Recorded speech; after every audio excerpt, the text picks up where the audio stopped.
farmers look for new, innovative ways to maximize their yields. And tonight, the experts from Climate Corporation discuss the latest with FieldView, the value of getting connected, and how new advancements are bringing data science to the farm to help you meet your goals. Well, good evening and welcome to Rural America Live. I'm Janet Adkisson here with you this evening. And ag technology is certainly a growing industry, helping farmers optimize their inputs and get the most out of every acre. Well, joining me now is Chief Commercial Officer with the Climate Corporation, John Rain, sitting down with us once again. And John, nice to see you. Good to be here, Janet. Now, it's a pleasure. If folks didn't have the chance to hear from you the last time you joined us, give them a little bit of a refresher, reminder of yourself. You bet. Well, my accent's from southeast Missouri.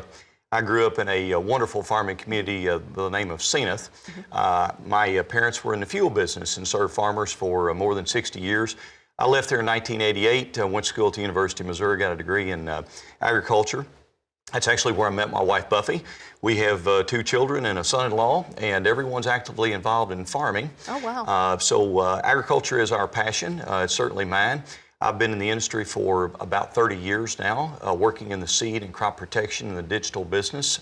And almost the last decade, I have focused on digital agriculture, on data science and the utilization of data on the farm and how to improve decision making through data science. I would say in just that little amount of time, you've probably seen a lot of changes take place, haven't you? It's been tremendous, in fact. You know, if you think about it, literally in less than the last decade, we have about as much equipment connected on the farm as we do vehicles on the highway.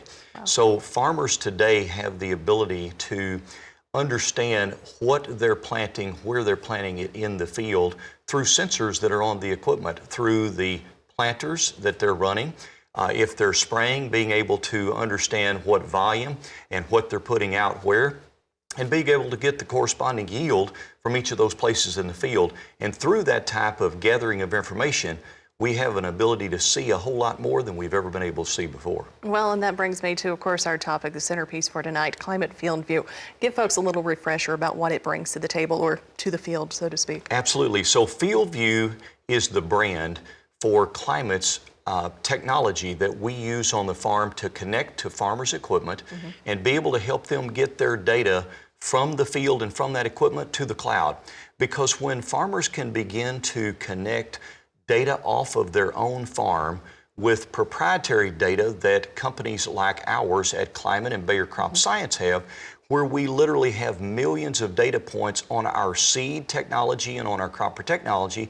And then when we can combine that with environmental data on things like the soil and the weather, we can begin to understand a lot of what farmers intuitively know about their field at a much higher level of granularity. Helping them make more informed decisions, it sounds like. Helping them make much more informed decisions, because if you think about it, look, our farmer customers are excellent business people today. They're very good agronomists and they have tremendous institutional knowledge. But today we have more ability to get an insight about which hybrid works best on a field at what population, knowing the elevation of that field, knowing the fertility of that field, understanding the weather impacts. And what we're doing today in agriculture, if you think about it as plant health management, we're doing the same thing that you see with human health and with animal health in many other industries. Very interesting. Now, what is the advantage of having all this information? You know, you talk about the broad swath of data collected. Why is it so useful to have it all in that one spot? Well, because farming is a very risky business, and being sustainable with our natural resources, we want to try, you know, in the simplest of terms, farmers are taking our natural resources and converting it into food, into feed, into fiber, and into fuel. And as we take those natural resources, we want to be as specific as we can with them, because when I say it's a risky business, economics in farming are very tough. And so if we can help a farmer better understand which actual seed at what population to plant in the field, and the farmer actually be able to use FieldView as the arbitration system, being able to actually see, did the advice that we received from Climate actually pay dividends, they can use FieldView to be the arbiter of that process. That's a really new place. In fact, it's the first time in history. When we're talking about the data that you're collecting and processing and where we are today compared to where we were maybe a decade ago, are we moving at a respectable pace as far as technology development? Are we ahead of the ball? Are we behind the ball? Where are we in this? I believe we've moved at an unbelievable pace. Yeah. So if you look back just over the last decade, a decade ago, we didn't have this type of connectivity in the field where we were gathering seeding information, where we were gathering spraying information, where we were gathering harvesting information, all combined, being able to bring that digitally available. So today, what we can do with FieldView is the farmer can get a digital map of their field. They can see exactly what they planted where, they can see exactly what they sprayed where, and get the corresponding yield off of it. So then that gets in decision making. Ultimately, being able to discern the decisions that I made about what or how much fertilizer I put in a particular area, combined with the genetics that I picked, with the population that I planted, they can now for the first time be able to understand what's driving yield up or down. At the core, Climate is a data company, and what we want to do is be able to get that information, be able to combine it with our proprietary and public information through our proprietary algorithms. Through those algorithms, we're ultimately doing analysis on that data and trying to turn that back into an actionable form, an insight that they can use to make better decisions. That creates profitability, it creates productivity, and ultimately it helps farmers limit risk. Well, you're gathering a lot of information and a lot of information over consecutive years, which allows some comparison. But some farmers are still a little hesitant to kind of jump into this technology pool.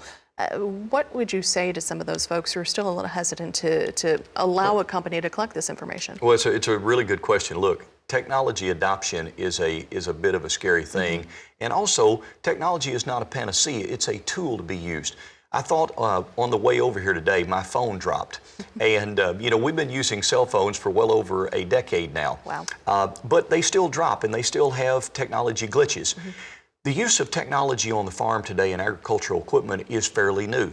We've had a rapid adoption of the technology. We're going to be this year on approximately 90 million acres with our FieldView technology in more than 25 countries around the world. That all started here in the United States. We're broadly available today in corn, cotton, soybeans, wheat, and even canola. So the technology is very rapidly being adopted. Mm-hmm. But to your point of technology adoption, it can be a little bit scary. Is it simple to use? We want it to be as simple as when someone gets in their vehicle and they connect their phone, whether it's an iOS or it's an Android, to the onboard radio, and they want to stream their navigation system or their music that they're streaming. We want that simple connection to be the same in the equipment, because if it's not simple, then most likely they're not going to use it as much. Mm-hmm. The other is that one of the things we take a lot of pride in is not being brand specific, being able to allow FieldView to be used across the different brands, makes, and models across the farm today, mm-hmm. to make it really usable across each of the applications, no matter what that fleet is sitting on the farm.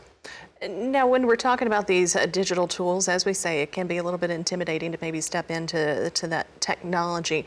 But another factor folks might be hesitant about as far as the data collection, is it mine or is it yours? Who does that belong to? Well, it certainly can be a little bit of a hesitant of should I try this? Right. The first thing that we tell farmers is the only way to be able to take advantage of these data insights and to be able to see your data, to be able to actually understand what might be causing yield to go up or down in any given area of the mm-hmm. field based on many of the decisions they make, is they've got to get connected. Mm-hmm.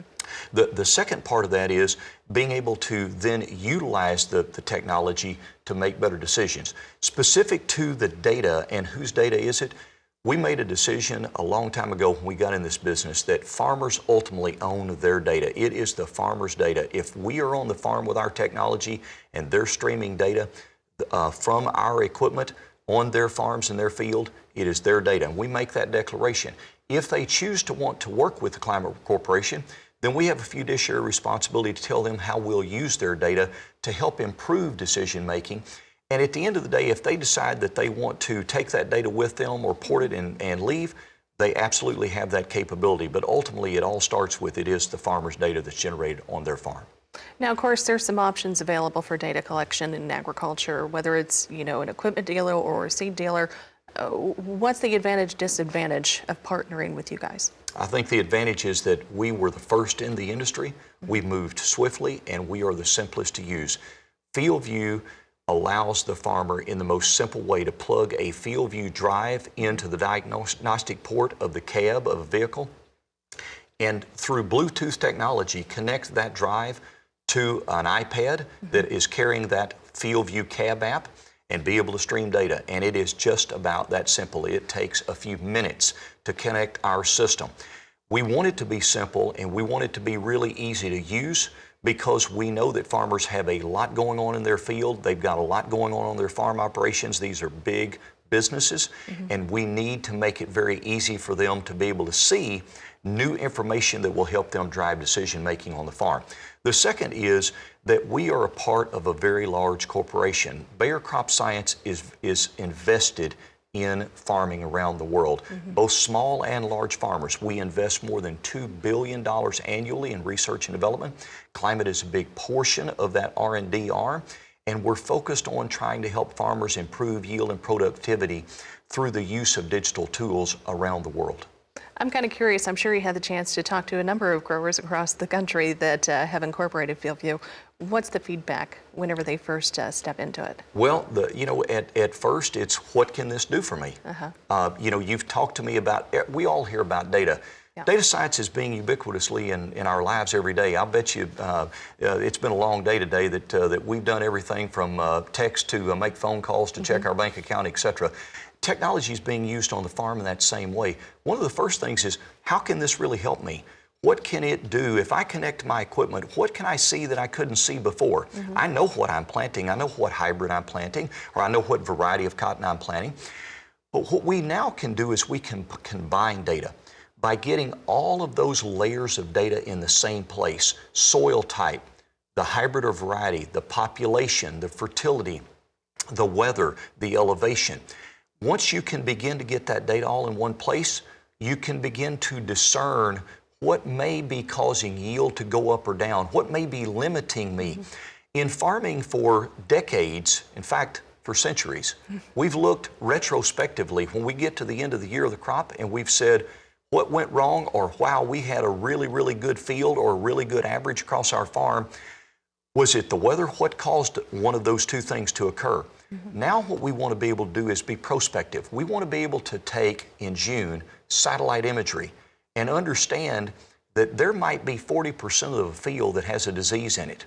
We want to be able to combine that with a tool where farmers can take a picture and use artificial intelligence and know through a database, this is the disease and 40% of my field has it. And if I'll spray within the next 5 days, the data shows I can have a 10 bushel or a 50-pound yield differential. That's what will help drive agriculture, will make us more sustainable and more productive. Now, when we look ahead to the future, what is the current focus of your FieldView commercial team? Well, our commercial team is really focused on 3 areas. One is helping farmers get connected. We want the farmers in the field to be able to have access to the data at their fingertips. Number 2 is we want to help them be able to utilize the system in a way that helps drive first level productivity. Be able to compare a hybrid, be able to compare it to the field soil type that I planted it on, be able to compare different populations in the field, be able to compare different management practices. Maybe it's bug, weeds, and disease, and the way we manage those differently. And then the third is, through that connectivity and through that use, we want to use our proprietary algorithms to bring them new insights, to be able to help drive yield and productivity, to be able to help them be much more sustainable, and ultimately to help farmers limit their risk at the end of the day. Now, if all this data information and all this access at your fingertips is sounding good, what is the first step somebody actually has to take to try and give it a go? Well, they've got to get connected. Okay. And one of the things that we learned a few years ago is that we need to make it really easy. So we have a program called Try It, Buy It here in the United States. A farmer can reach out to Climate, or even better, most of our farmers, nearly all of them, are working with an agricultural retailer in a local area or a dealer. And if they'll contact that dealer, they can take and buy or sign up to buy FieldView. For the first year, for the first 365 days, it's free. Be able to try it on their farm, be able to utilize it, be able to see the productivity of it. And then we want to be able to earn that customer's business through the use and the value. The second is we have a broad field team that's in the field that will come to the farm. They're called climate activation specialists, and we'll help them make the connection because, again, we want to make it really, really simple to use the technology. You mentioned the climate activation specialists. That's a pretty long title to incorporate. We call them CAS. Call them, say that again? CAS. CAS. Yes. Okay, well that goes a lot quicker. So whenever they're talking about connecting for the FieldView Drive, how is that going? Are they seeing more interest? Are they expanding the footprint? Are they bringing the access right to the farm in rural America? We are. So think about when you call and order Dish Network or Dish TV. Yeah. You make that order. A technician, you call your dealer. A technician comes out to your home and they bring the box and they help you get it installed. We have a FieldView Drive that looks, it's just a little bit smaller than a hockey puck. It goes in the diagnostic port in the cab of that vehicle. That activation specialist will come to the farm.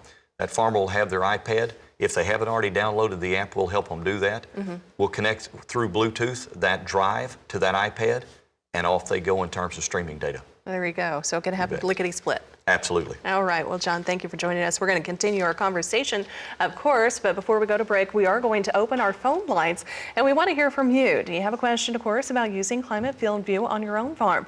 Well, give us a call. That number is 877-731-6733. Plus, when we come back, we dive into the science behind the technology and hear from a farmer who uses it himself as well. That and more when we come back on Rural America Live with Climate Corporation.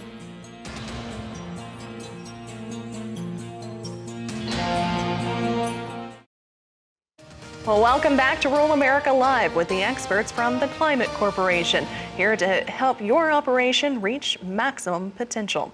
And our phone lines, again, those are open. Give us a call, 877-731-6733. And if you have any questions about using the Climate FieldView, of course, we want to hear from you.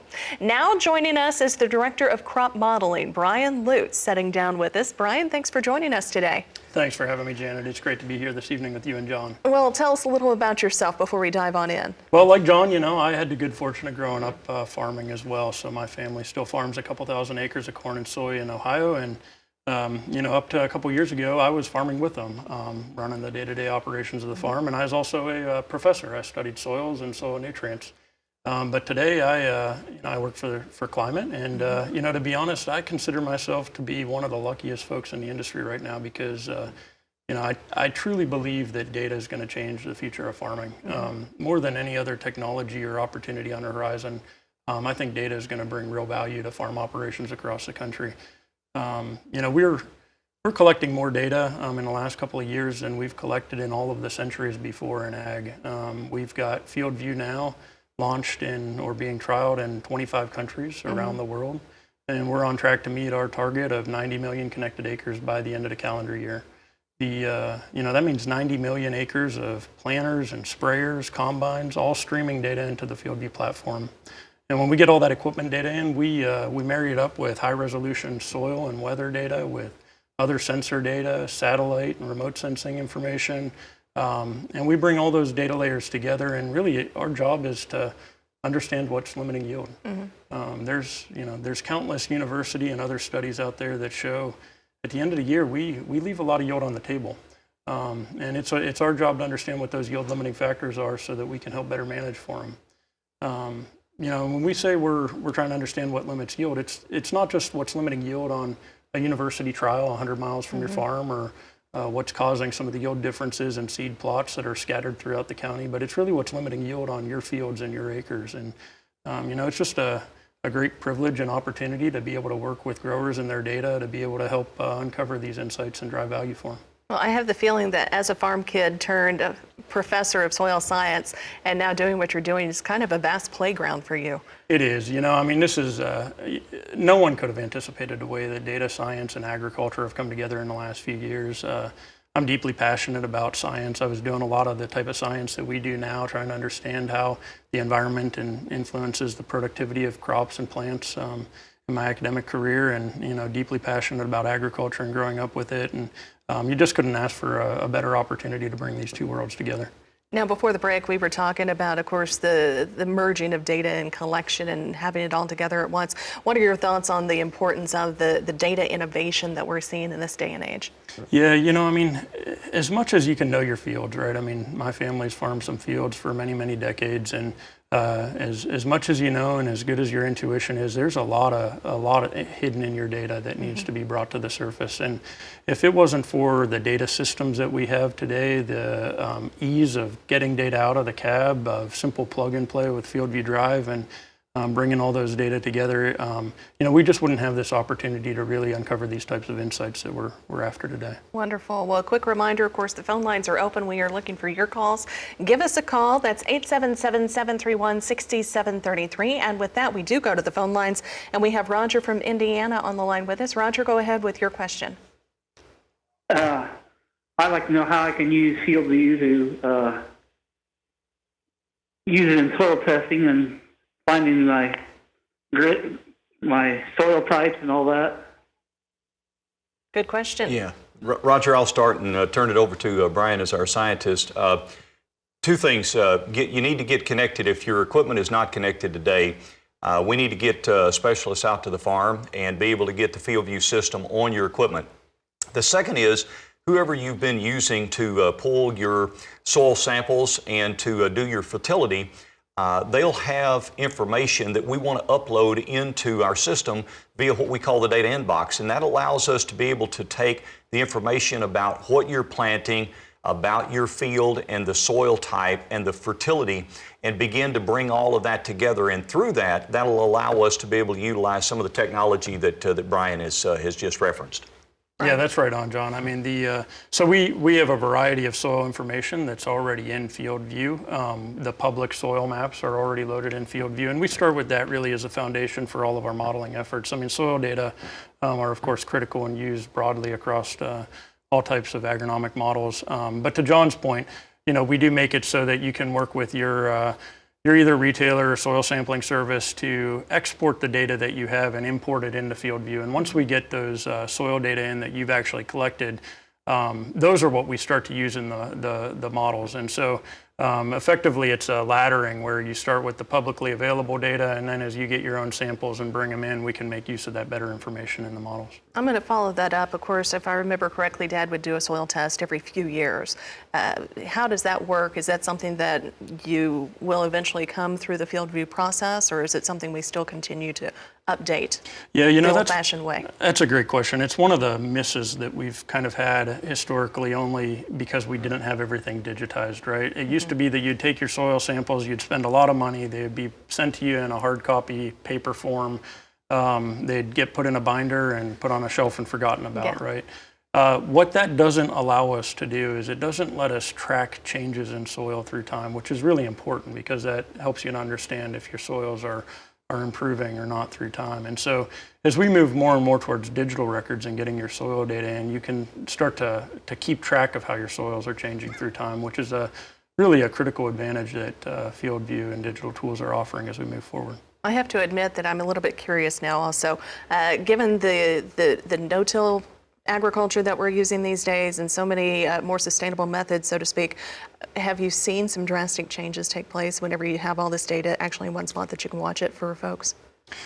You know, I would say digital tools like FieldView help us to understand the impacts of these really big shifts that have taken place, like the emergence of no-till and the proliferation of no-till. We went to no-till many years ago, right? And you end up with these questions of, well, does it help if I start to do some maybe conservation ripping or deep ripping of some of the lower lying areas to improve drainage? We saw that on our farm a few years ago.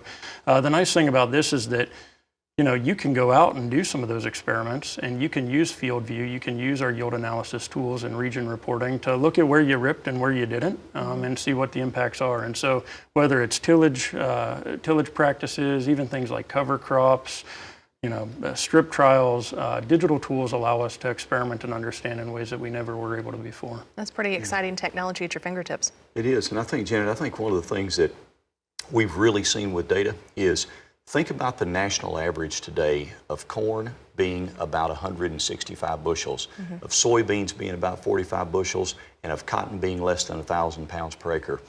But yet, when we grow those with a lot of emphasis, a lot of agronomy, we can raise yields not on an acre, but on 10 plus acres, over 500 bushels of corn.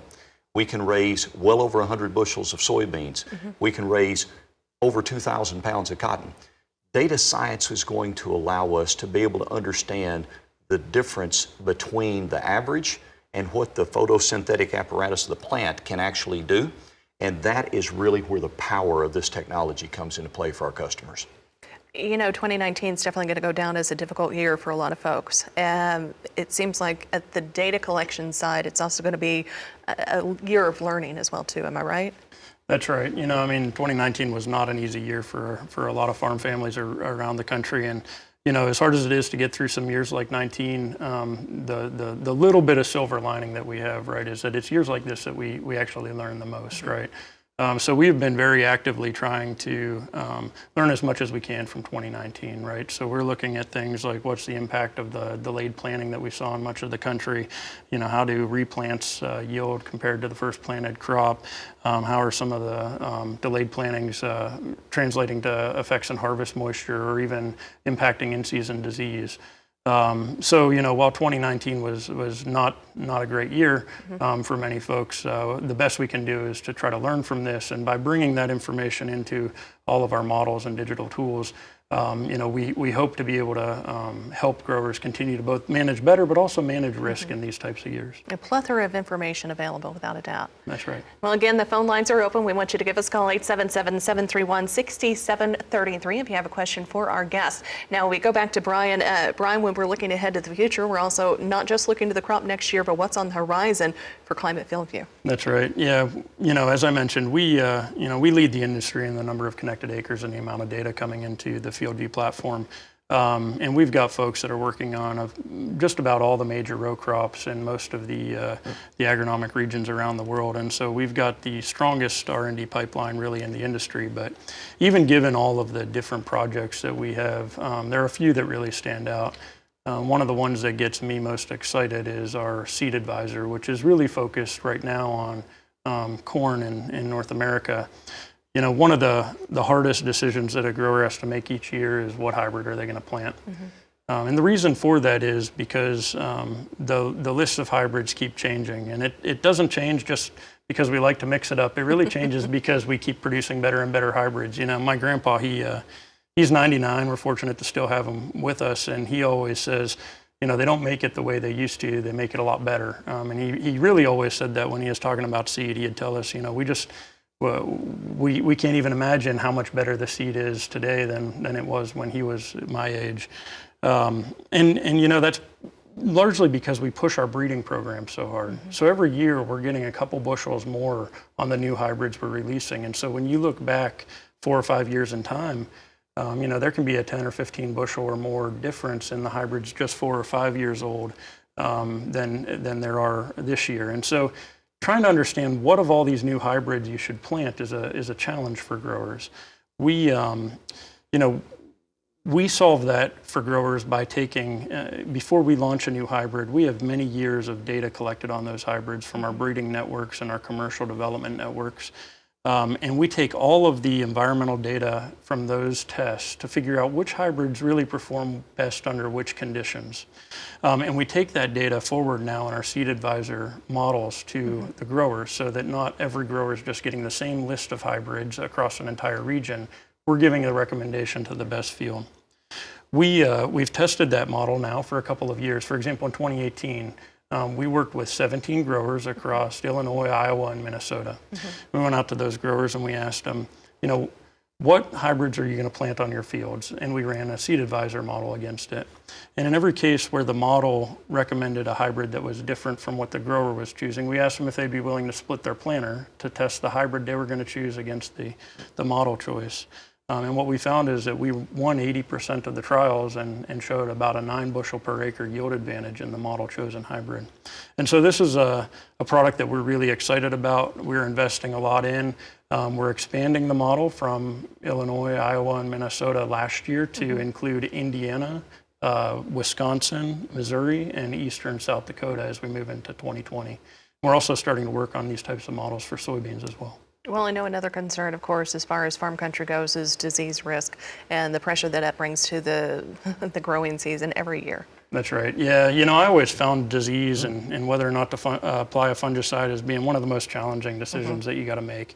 Fungicide is not the cheapest input, and it also costs quite a bit to apply.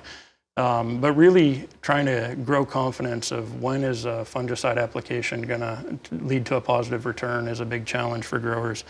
We're approaching disease in three ways with our models. One is we're developing disease pressure models for all the major diseases that really rob a lot of yield in both corn and soy here in the U.S. And we're getting pretty good at using our high resolution weather data along with all of the management data that comes into FieldView to be able to predict disease severity. Then we're also creating another set of tools that are used on your cell phone, actually using artificial intelligence and image recognition so that you can go out and just take a picture of a corn or bean leaf, and it'll actually diagnose and tell you what diseases you have and how much of each. And then finally, we're taking all of our fungicide response data, because it's not just about whether or not you've got disease conditions or you can detect disease, but are you going to get that return you need from your fungicide to justify it? And we're bringing those three pieces together so that we can make a model recommendation that we believe can really increase the confidence that a fungicide application is going to give you a positive return. Again, information at your fingertips if you're in the field or in the house. That's right. That's right. Now, we talked about this a little bit earlier, when talking about things that are in the pipeline, so to speak. You guys mentioned short corn, and I had asked you, are we talking short corn or short corn? What are we talking about here? Explain what's in the pipeline in this regard. That's right. This is an exciting product that we just started talking about here this summer. And this really shows the unique partnership and opportunity that we have between our Bayer Crop Science, producing seed and chemistry, and digital here in Climate FieldView. We are working on a short stature corn, so this is a corn that's considerably shorter than common commercial hybrids that are out there today. We've got a couple of different ways we're looking to produce this corn, both through breeding as well as through a traded version. This corn, we've made it so that the ear comes up off the ground so we can avoid some harvest issues, but the top of the plant we keep short so that we can increase access with equipment during the course of the season. And so not only does this new type of corn provide some really distinct agronomic advantages, it's got much more robust stalks. It really helps to avoid some lodging and green snap issues. But it also opens up this opportunity for much more in-season management. It, in early vegetation stages, stays just a little bit short than some of our hybrids on the market today, which means it opens up that side dress window early in the growing season. It also, because it tops out at a lower height than the hybrids we have today, it means that you can get in it pretty easily with a ground clearance sprayer. So you can open up the opportunity for later season nitrogen applications or these fungicide applications. And so, again, it's one of these, we believe it has the potential to be a transformative product. And not only does it bring that all the agronomic advantages just from the seed side, it also helps us bring digital into this cropping system in new ways. When that's available, you realize that might change the whole knee-high by the 4th of July sort of thing, right? That's right. We're going to have to find some new rules of thumb. Well, when we're looking at these three things that are coming down the pipeline, again, give us just a quick reminder, recap, availability on all of these. I know short corn's a little bit further out. That's right. So again, our seed advisor model for corn is in the marketplace today. It's been in Illinois, Iowa, and Minnesota in 19. It'll continue in those states for 20. And we're adding Indiana, Wisconsin, Missouri, and the eastern part of South Dakota. With our disease models, these are a little bit deeper into our research pipeline. They're not commercially available yet, but we do hope that we're able to bring those to market in the next year or two. With short corn, because that's in our seed development pipeline, it's going to be maybe a few years more yet, and we'll just have to keep folks posted on that as we progress it towards commercialization. What about specifically in the pipeline for FieldView? Sure. Yeah, so I mentioned at the beginning, we have the strongest R&D pipeline in digital ag, and it's just because of the amount of both the footprint we have and the number of connected acres. Within digital, it's one of those things where you got to keep a pretty close eye to what's developing, and we do announcements more frequently around digital than what we have traditionally around pipeline advancements in the seed and chemistry side, just because so many new things are coming to market. But we have dozens of projects that span again all of the major crops, all of the major agricultural regions around the world. I'm kind of curious as to, you mentioned your grandfather, he's 99 years old, so he's seen a lot of changes in agriculture over the years. What are his thoughts? So I would say that my grandpa always sort of pushed the envelope. He was one that was always willing to try things probably faster than most. One of the things that I really appreciate is when I'm able to get home and visit with him. I'm not sure that he understands everything that we're doing with data science and satellites and sensors, but he sure enjoys hearing about it. Oh, that's cool. So it's great to talk with him about all these advances. Now, before we break, I do want to ask also real quick, because we're on the subject of your granddad, what have been his thoughts on 2019 and the growing season? Has he been kind of following along? I'm looking forward to getting up there on Thanksgiving and hearing his thoughts. But at 99, he is an avid watcher of the television, and I'm sure he's got a lot of information and maybe thoughts a few to share. opinions. That's right. All right, well, guys, thank you. Well, we are going to continue this conversation. Again, the phone lines are open. We want to hear from you. 877-731-6733. Give us a call. And of course, also coming up next, we talk to a farmer from Kentucky who uses this technology on his own operation and see how it's made a difference. Again, that's next right here on Rural America Live.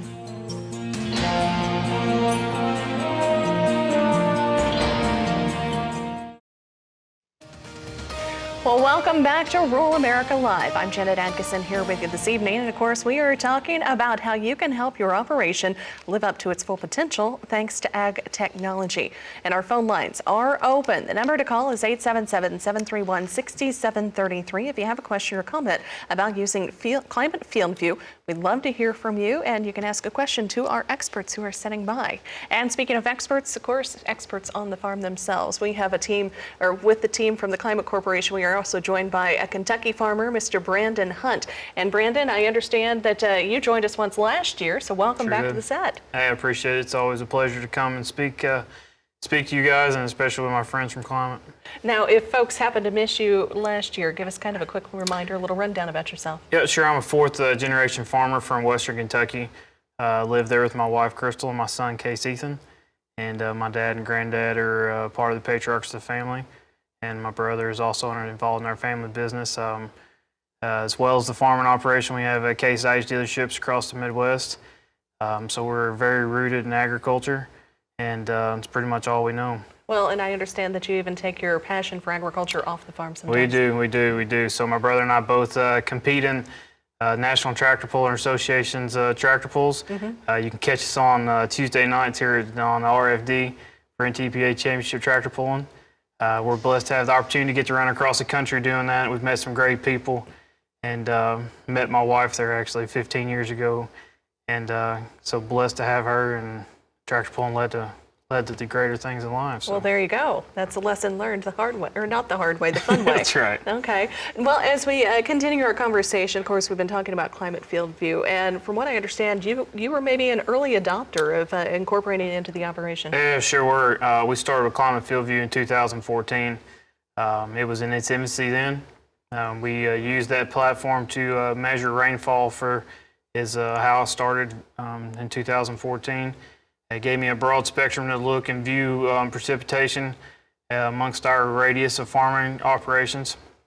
So it provided value to track that, and had year over year, as we've continued to build on that technology and the different offerings, to start off with something that's so critical to production agriculture, precipitation, then coming all the way through to what we've talked about tonight with this data science and the analytics and models we're able to work with today. So it's been really, really interesting, and I think we're probably just tipping the iceberg.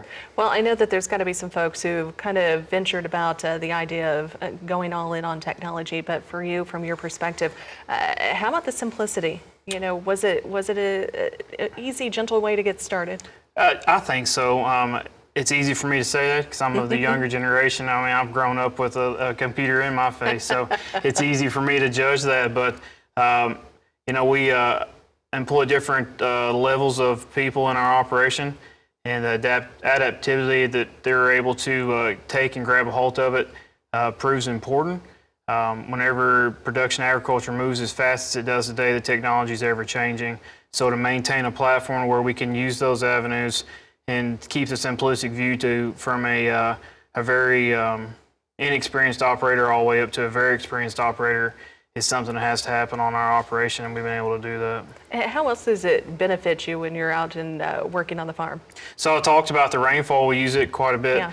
The aerial imagery is proven important as our crops are getting different stresses, whether it's disease or weather or stresses we create mechanically.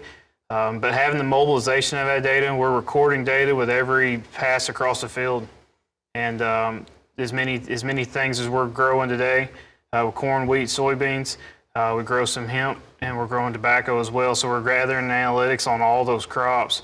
And to see how those crops depended on each other through our rotational effects, through weather data, and just different things that we're able to try and gather, having that mobilization where I can have it on the run, have it on the fly, and I can sit and have an intelligent conversation with who needs to have it, whether it's people in my operation or it's people that are involved in the operation. So I use this platform to communicate to my retailer, to my agronomist, to the people in our farming operation, to the people in the office that are keeping up with our records.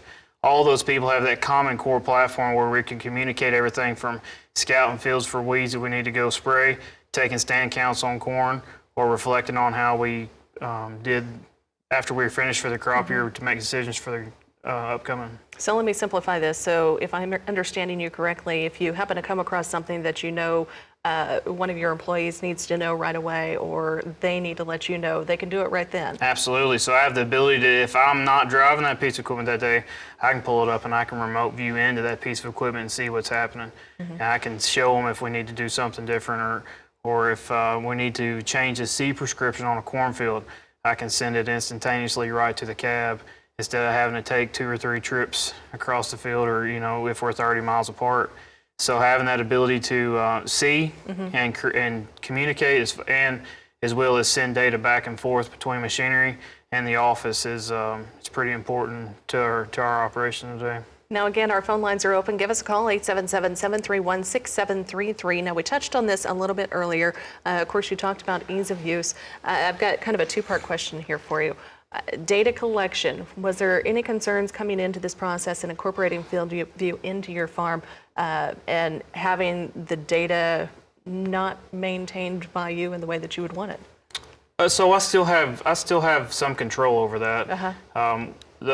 What we've been able to do with Climate FieldView is adapt those to different platforms and technologies we're using in our equipment. So not every tractor, combine, sprayer has the exact same monitor in it. Okay. So having the ability to adapt to those different platforms and then still bring it into a centralized hub to where we can tone it down and look at the layers as we need to look at them, or use them as we need to look at them, or put them in the models that are coming down the pike to increase our productivity is part of the growing block. It started out pretty small, and we gained ramped up to where we are today. So those benefits continue to grow as we keep going here. And did your crew, you talk about them using the technology, would they agree that it was pretty easy to jump on in? Some days they probably would, some days they probably wouldn't.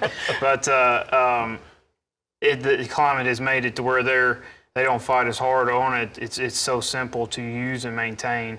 As long as some days our hardship is if we got an iPad charger, keep the iPad charged up. So we get down to something remedial as having a charger. Yeah. Is as much data as we're collecting today. I think we've done something right. I can definitely understand the pain of not having a charger when you need it. I know that feeling. Now, as we continue marching on, of course, we've got some other ways that folks can kind of reach out to you as well. And of course, we are taking phone calls, 877-731-6733. But they do have pretty good tools on hand. Of course, that's via social media to help connect with farmers as well.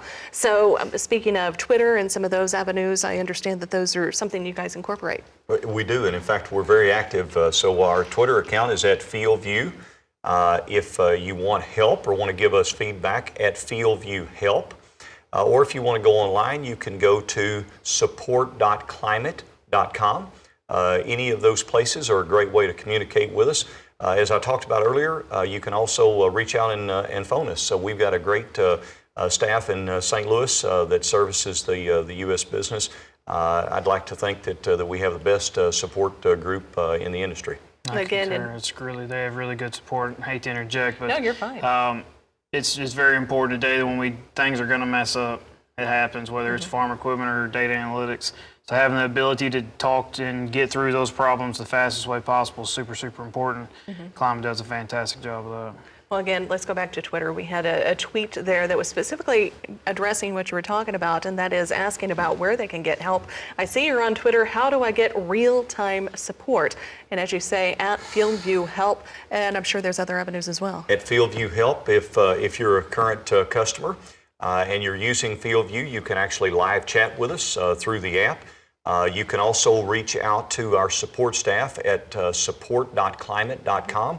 Any of those ways, or you can also phone us directly and have a chat with one of our specialists live. And of course, as we were saying, as far as our data being safe, but who does have access to the data? Well, that's really at the farmer's fingertips. So if a farmer signs up to use FieldView today, they are choosing whom they want to share their data with. They're choosing to share it with Climate, and Climate has a fiduciary responsibility to tell them what we're going to do with that data, and the farmer knows on the front end and all the time that it is their data and that they can take that with them wherever they want. If they want to share that, it's a very simple sharing key. They can go in and put your email in, they can put their retailer's email in, their consultant, whomever they want to share that data with, and that gives them the control of their data real time. Now, of course, the big question, rural broadband, we have talked about a lot of times on RFDTV and also on Rural Radio 147, and the need to build rural broadband. Do I need to have connectivity to make it work? You don't have to have connectivity specifically to make it work. You need connectivity to transfer data from the iPad that has gathered that data on behalf of the app and the sensors on that piece of equipment. You can do that in multiple ways. You can do it via Wi-Fi, you could do it via Bluetooth, or you could do it via cellular, depending upon what your connectivity capabilities are. The great news and a plug for the Federal Communications Commission is they just came out and made a big announcement here recently. They're going to spend $4.9 billion over the next 10 years and working with over 170 different cellular companies to help drive connectivity. We applaud that. Connectivity on the farm is essential not only to agriculture, but educating kids and lots of other things. Something else that we had talked about just a little bit previously when we were talking about the pipeline that's coming for FieldView itself, you guys all mentioned that the platform that's available is pretty broad. The platform is broad. In fact, we have more than 60 platform partners that are connected to FieldView today. Many of those are our retail partners that we do business through. Many folks that are in the imagery business, either fixed wing or drone imagery companies. There are fertility companies that are on there. There's a various and sundry, and as Brandon pointed out, being able to have an employee base and a network. A lot of people refer to farming as a team sport. There's a lot of folks involved. And being able to share that information, have that connectivity is essential to today's agriculture. Even have folks coming off the bench every now and then to have time out. Indeed, especially in a year like this. Yeah, exactly. So speaking of a year like this, I'd like to hear just a little feedback, and I'll start with you, sir. Since you were boots on the ground in the farm industry, tell us about 2019 for you guys in Kentucky. Kentucky's been pretty blessed this year. We haven't fought most of the things that the Midwest has fought. We've had some of those rain events, but as a overall average, we got our crop planted on time. We had a really good, successful corn harvest. We're getting towards the end of a soybean harvest, and we've also completed our wheat planting. So we've our soybean yields suffered just a little bit. We went through a pretty tough drought there. We went about 6 weeks with no rain on our soybeans, trying to finish those out. But can't really complain. Pretty blessed this year overall. We haven't fought most of the woes. Yeah, we haven't fought most of the woes that they have. Just a brief update from you guys. Well, what have you seen? I've traveled extensively this fall, and there are a lot of places that are still suffering. The river's still high in many places. Folks that are still displaced. We've seen a lot of farmers helping each other, get their crop in and take it out. But overall, I think it's amazing the resilience both of our customers at the farm gate as well as in the products that have been used. The genetics have performed well this year. Mother Nature has dealt us a pretty tough hand, but actually yields are coming in.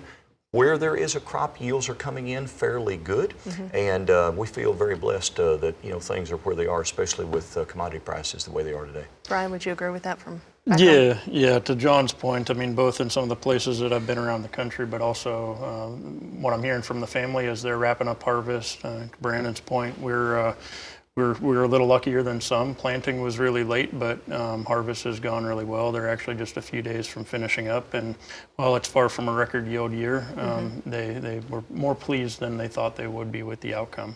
Okay, well, what is coming up next for you guys? Where can folks see FieldView maybe in action? Well, we've got lots of events that are coming up. The Farm Journal has got a Ag Tech conference coming up here, right here in our backyard, the Farm Machinery Show in February. The Commodity Classic will be coming up soon. And as we talked about, go online. Go to FieldView.com, go to Climate.com, go see your local retailer. We are very close with our retail partners. That's where, they are the trusted advisor in the local community that farmers work with, and we'd encourage farmers to go see them about FieldView. Wonderful. Well, as we wind things down, I want to give you guys a chance to just offer a few last-minute thoughts. Why don't you go ahead and start for us, Brian? Yeah, I would say, especially looking at it through the data lens, we've always known that fields are awfully different from each other.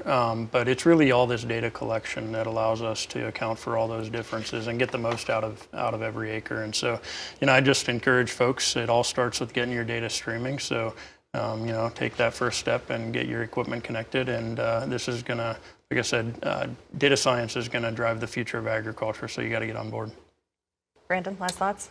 The digital ag platform's changing at a rapid rate. There's multiple people coming in and out of the marketplace. Climate's done a fantastic job of making, like I talked about, simplistic for operation application. So I think today, kind of like seed treatment, if you're not doing anything, you need to be doing something. I just encourage you to give FieldView a shot because it's been a pleasure to work with these guys, and I think we're just getting started. All right. Ed, last thoughts? Yeah, absolutely. Look, as I talked about try it, buy it, and being able to utilize the technology at no risk, I just encourage farmers to give it a try and to utilize the technology. I think when farmers see, as Brandon's pointed out, how simple it is to use and what it can illuminate, it will really cause them to realize, not only with FieldView, but data in general on the farm. I know last year on our own family's farm, my brother-in-law called me one day. We had a wind event, and because of the platform partnership that we have with crop insurance companies today, we're actually able to go in and isolate and see where the wind came across the field. We're able to share that information with our crop adjuster. It makes things really simple. Keeps the crop adjuster from having to walk the field. It's very geospatially referenced. Those are the types of technologies and advancements that we're making today, and I just encourage farmers to lean into the technology and adopt it. Just real quick as we start to wind it down, a quick little question here. How long does the process take to get all set up? And when should I call? I mean, harvest is wrapping up. Do I need to call now? Should I wait until spring? If there's people that are still harvesting today, and there's lots of harvesting still going on, it wouldn't take us more than 30 minutes to an hour in the morning or in the afternoon to be able to come onto the farm and set the vehicle up for harvesting. Now's a great time. One of these rainy days. And one of these rainy days. And by the way, there's never a bad time to lean into new advancements in technology. Absolutely. That's what's moved agriculture along. Well, wonderful. Well, gentlemen, thank you very much for joining us. We certainly appreciate your insight here this evening. Again, we've been talking with the folks at Climate Corporation, of course, about Climate FieldView. And you can check them all out. What was the website one more time? FieldView.com. or Climate.com. Climate.com. All right. Well, we certainly appreciate them joining us. And thank you for joining us here on Rural America Live, of course. Good night from Rural America's most important network.